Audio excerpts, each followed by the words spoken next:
Hi, this is Roy Worley. Welcome to the interview show that brings on guests from all walks of life. Yeah, it's here that they tell their stories and delve a little deeper into their lives to see what got them where they are. So grab a drink, have a seat, and relax, because this is the Leo Effect.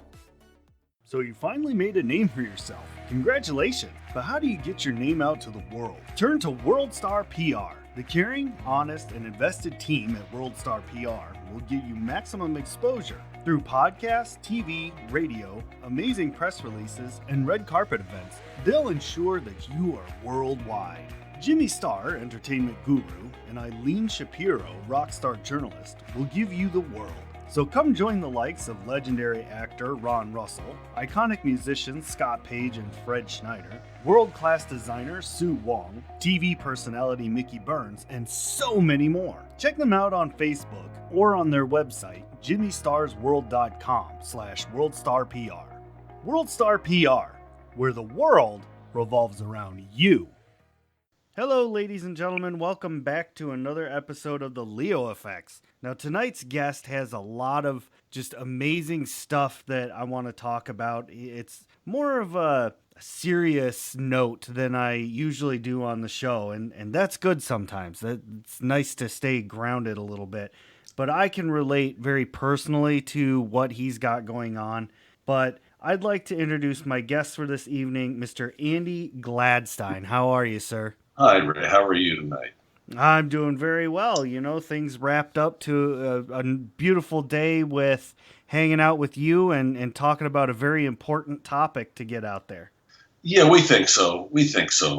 Yeah. Well, I mean, let's jump right into it and talk about it, and we'll start at the beginning. And so you're here to talk about your organization, and I'm not gonna steal your thunder away by announcing the name or anything like that. I'll leave that to you. But why don't you go ahead and tell the listeners what it is? Like, what's the organization and what's it all about? Sure, and you wouldn't be butchering it, trust me. The organization is called Dogs for Our Brave, and Dogs for Our Brave was started about 4.5 years ago. We have a small little summer home in Coronado, California, which is also home to the Navy SEAL base. Uh-huh. And I through a meeting with a gentleman who ran all the SEALs. Running them means he was in charge of them. We became fast friends, and I was commiserating that I had to figure out what to get my wife for our 37th wedding anniversary. And he said, we'll get her a dog, have it trained for a veteran who's come back from the war on terror, who's lost his limbs. And I was kind of dumbfounded. I was like, wow, how do I do that? And his response back was, I have no idea. You figure it out. So the idea stuck with me because, of course, I was thinking about a necklace or a bracelet. And his wife, who was sitting with us, said, well, you can get her that too, but get a dog in addition to it. And I did it. I found a breeder, got a beautiful white Labrador Retriever, found a trainer at the time who said they were experts in training service dogs, and off we went. We started the training of this beautiful dog for a veteran who'd come back from Afghanistan or Iraq, missing legs or arms or a combination of both. And that's how the organization started. That's amazing. Why did you decide to just keep going with it after, the gift part of it was over? Because it had such a deep meaning to you? Well, when you meet these young men and women, Ray, and realize we're here today, we're free because of the sacrifices they give to keep us free. And when you've got a guy or a lady coming back after a tour, and the Veterans Administration really doesn't treat them very well, at least in my opinion. And I think I have the majority opinion. And you want to help them any way you can, and you become friends with them. You hear about their problems and their challenges. And we have one gentleman, the first gentleman we work with, was Sergeant Andrew Smith, who lives outside of Chattanooga, and he lost both his legs in an IED bomb. And I mean, he wasn't supposed to live. Wow. And I became friends with him and his wife. And when my friends saw what we were doing, they said, "Hey, can you help me get a dog for my wife too?" And that was parroted over time to the point where I'm like, well, I don't know how to do this. This isn't my area of expertise. So my wife and I said, hey, let's just start a little charity and see if we can make this grow to something that really makes a difference. And when you realize how many of these guys come back who have lost limbs, who come back with severe PTSD and TBI, and TBI is traumatic brain injury. Mm-hmm. And when you see these guys and ladies come back and they're really not treated very nicely by our Veterans Administration, you want to help. You want to be part of their lives. You want to be part of what makes them appreciate a wonderful dog that becomes their best friend. It's just a wonderful feeling when you actually have the what we call a vest ceremony, and you turn the dog over to the veteran, and the dog immediately knows he's doing something or she's doing something good. Nice. They're very intuitive at it, and you just get this warm, wonderful feeling. And we've got double amputees, single amputees, guys with severe PTSD and TBI, lady who has lost a leg. It's just, and we don't say you have to have come back from the war on terror. If you wore the uniform, you're eligible to get a dog. I see. So that's kind of a nutshell of what the organization is. Okay. And what exactly is a service dog for anybody that might not know? A service dog is not a pet. A service dog is a dog which is trained, and we train each dog for an individual service member for what they need. So if we're training it for a gentleman in Jacksonville who lost both his legs, he was an EOD tech, which is explosive ordnance disposal. He lost both his legs right below the hips, so he can't wear prosthetic legs. So he's confined to a wheelchair. Our dogs are trained to pick anything up he wants, open refrigerator doors, turn light switches on and off. They can go to the refrigerator and get a drink for them if they're having maybe they're diabetic and they need orange juice. The dog can go get pills for them. The dog can push or pull wheelchairs. There's over 85 tasks we have that we've identified for, the same guy who, you can't give a dog, let me rephrase that. You don't want to give a dog to somebody who hasn't lost their limbs, who's got severe PTSD, that's been trained to pick things up and bring things back and get things for them, if that makes sense. Mm-hmm. Yeah. Can We any train the dog dog. be a service dog? No. It takes, you have to have the right temperament dog. Small dogs don't work because small dogs can't pull wheelchairs. You have to be able, I'm sorry? I was just saying, yeah, I could see, that makes sense. Yeah, we have nightmare interruption training we do. A lot of our veterans have severe nightmares, and our dogs are trained to jump up on the bed, pull the covers off of them, lick their face, wake them up when they're having these bad nightmares. So there's a lot of different things. A lot of times veterans, when they're very stressed out and very depressed, will put their hands over their face. That's a trigger for our dog to go over and nuzzle their hands away from their face and get them out of that funk, so to speak. Mm-hmm. There are just our dogs can dial 911. We can train them to do that. Obviously, it's a special phone. What? Right. But we can train them. There's not much the dog can't do. And I've seen the trainers working with different veterans, and it's a wonderful feeling to know you're helping somebody who maybe they're alone, maybe they're a shut-in. They don't want to leave their house. They're scared to go out in public. We have one gentleman working with now that's that way, and I went and visited him last week in St. Louis, outside St. Louis, and he said, you have no idea what this dog is going to do for my life. It's going to actually give me my life back, because the dog will go out in public with him, go to the store with him, go to the movie theater if he wants, grocery stores, malls. There's not much the dog can't do. And it's all to help the veteran live a more fulfilled life. That's amazing. That's so cool that you have and do you help train them personally? Absolutely not. Oh, Okay. I don't have the patience. I don't have the knowledge or the patience. Our trainers have to be certified, of course. But not to, just to deflect for a second. People don't realize that 22 veterans a day take their own lives. Mm-hmm. 22 a day, and the VA sweeps it under the rug. Nobody really talks about it. That's over 8,000 veterans a year, U.S. soldiers, Navy, Air Force, that are taking their lives because of depression, PTSD, not being able to be in public or be around people. It's a horrible statistic, and we're a very, very, very small part of trying to knock that number down. That's our goal.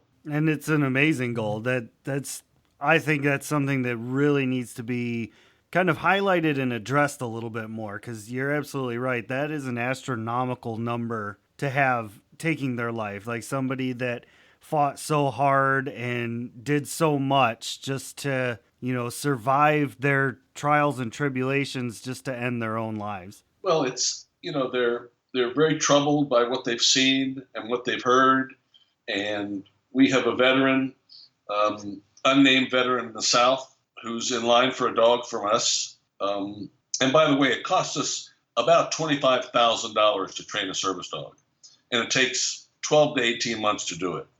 So it's not you just go get a dog and train it and give it to a veteran.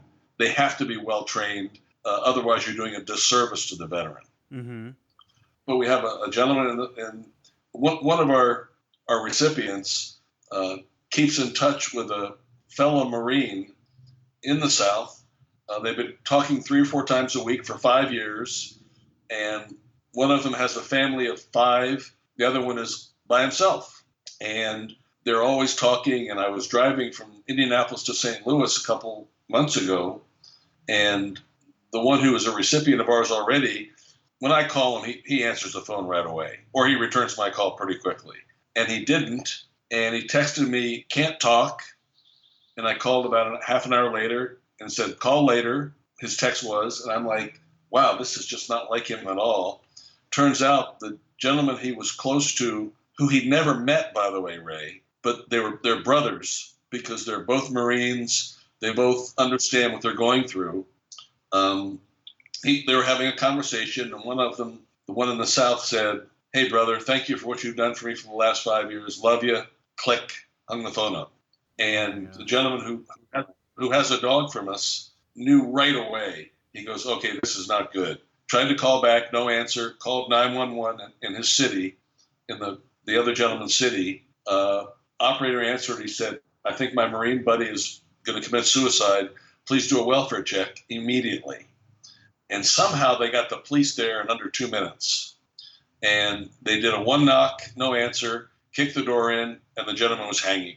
And they cut him down, got him to the ER. He lived.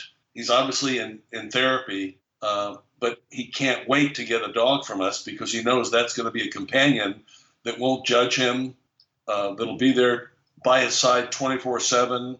And when I talked to the guy who already has a dog from us, who lives in Ohio, he said, "Mr. G, this is a daily deal for me and for Marines and for the Army and for all the servicemen. The ones that have severe PTSD, this goes on every single day." I said, "You're a hero. You are pure and simple a hero for what you did." He said, "No." He goes, "That's just what we do. People don't understand what we're going through." And we don't. You can't walk in their shoes. And it's very sad that these guys have to go through it. It's horrendous, the things that they've seen.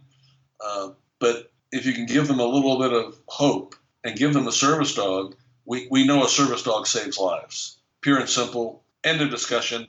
It's clinically proven 94% of the time a veteran will not take their life if they have a service dog. Wow. So That's an amazing that's statistic. kind of it really is. It was a Washington Post article a couple of years ago that I found, and it's a proven clinical fact. So we knew deep down these dogs do wonderful things for these veterans. We just never realized somebody did a clinical study on it and figured out how important it really is and how worthwhile it is. Yeah, Yeah, how many of these service dogs have you gotten out to veterans already? It's kind of a moving number, Ray, and I'm not to be evasive, but one of our rules is you can't have another dog in the house Right. because that dog will teach our dog bad tricks. So we've had veterans we've given dogs to, and they'll call up a couple weeks, a month, 2 months later and say, hey, your dog's not getting along with my dog. And we're like, what are you talking about? You're not allowed to have another dog. Oh, right. Well, my wife won't get rid of our old dog, so come get your dog. Oh, So wow. it's really sad. And then, of course, a year later, the same guy calls back and goes, hey, can I get back in line? Our dog passed away. I really need a service dog. I said, well, I know you do. You're a double amputee, and our dog was really well trained. But Joe Smith has it now. We repurposed it to another veteran. So the true number is probably about 12 or 14. Okay. We have 8 dogs in training right now. We just recently, in the last year, bought a training center. My wife bought a training center as a gift to us. And one of the other things we do that I think is important, we don't buy any dogs. We only rescue dogs. And we have some that are donated from litters, but it really takes a special dog with a special constitution to be a service dog. We try not to get dogs that are inherently aggressive, although we have a couple that we've worked with that turned out to be wonderful. But there are certain dogs that are trained to protect inherently in their DNA, and usually they turn out to be a little bit too rough to be a really good service dog, although there are exceptions. Right. What's your favorite part about this organization?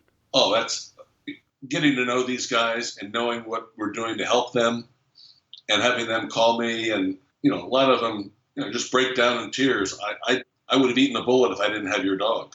I'm like, oh, don't say that.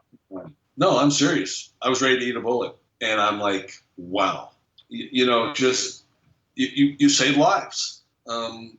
We have a number of veterans who are double amputees. We have one who spent 4.5 years, Ray, inpatient at Walter Reed from his injuries from the IED explosion. And when he got out, he said, Mr. G, I was a pretty angry guy because my life was turned upside down.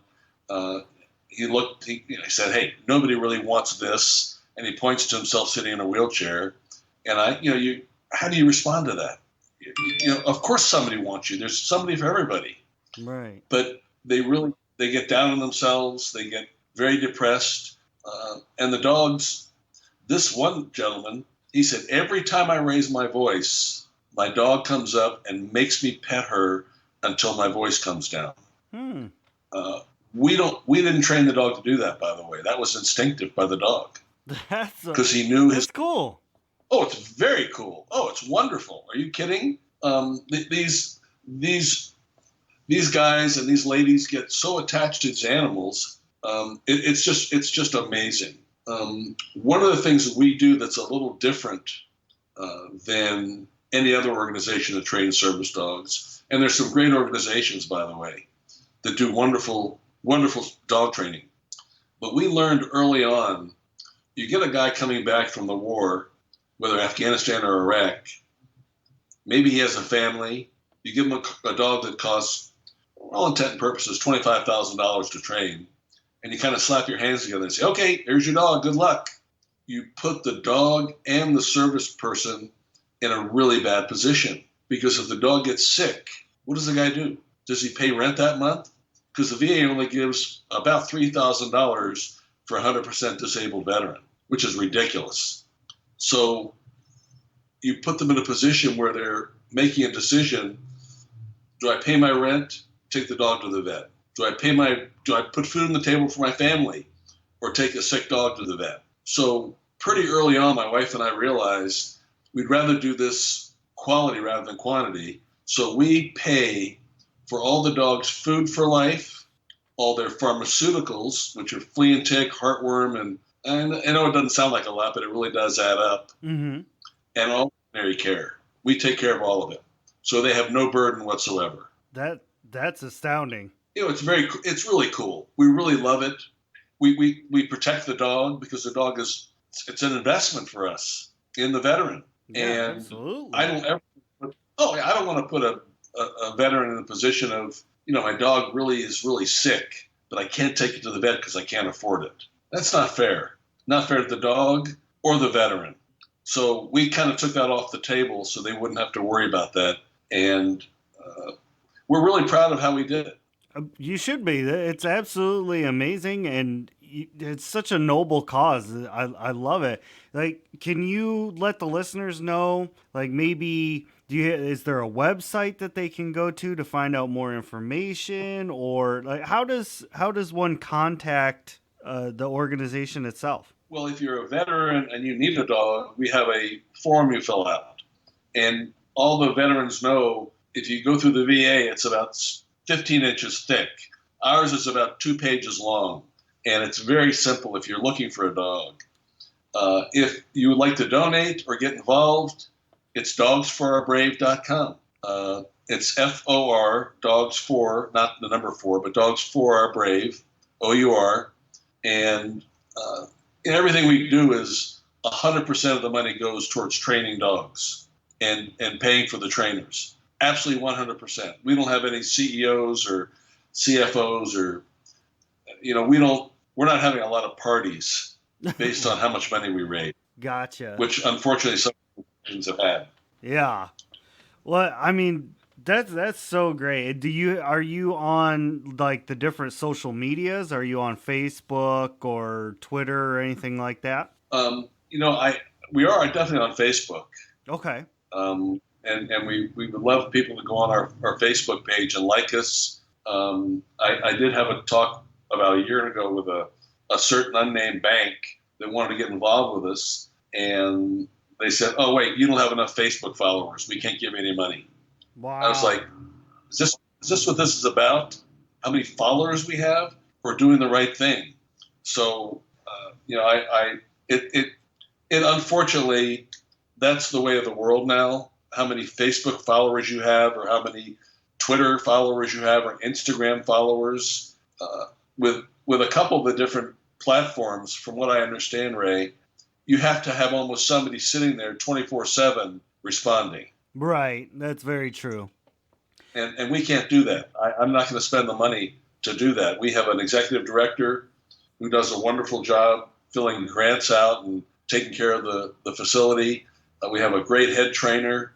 We have 3, maybe 4 other trainers now, because one trainer can only train 2 dogs at one time. That's the max.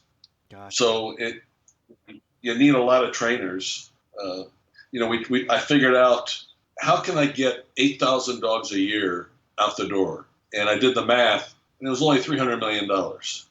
But 8,000 dogs would save 8,000 lives. Absolutely. And that's kind of how I feel. Yeah. Like I totally agree with that 100%.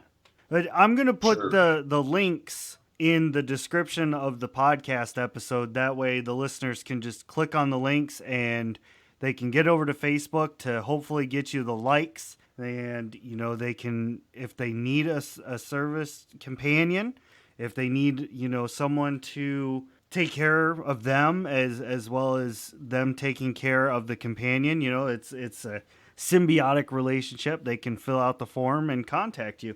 But I just want to say thanks so much, Andy, for coming on the show and telling me about Dogs for Our Brave. This has been absolutely amazing. I love it. As an Air Force veteran, I can only say thank you so much for what you're doing. Oh, let me tell you, the thanks I get are the guys and ladies I deal with every day. But I will tell you one thing, and I had a conversation with a friend in a restaurant not too long ago, and he knew we were involved with our charity, but he really didn't know much about it. And he said, what's the big deal with these dogs? And I said, well, fair question. Are you worried about a bomb going off in here tonight? And he looked at me like, what are you talking about? I said, answer my question. Are you worried about a bomb going off in here tonight in the restaurant we're in?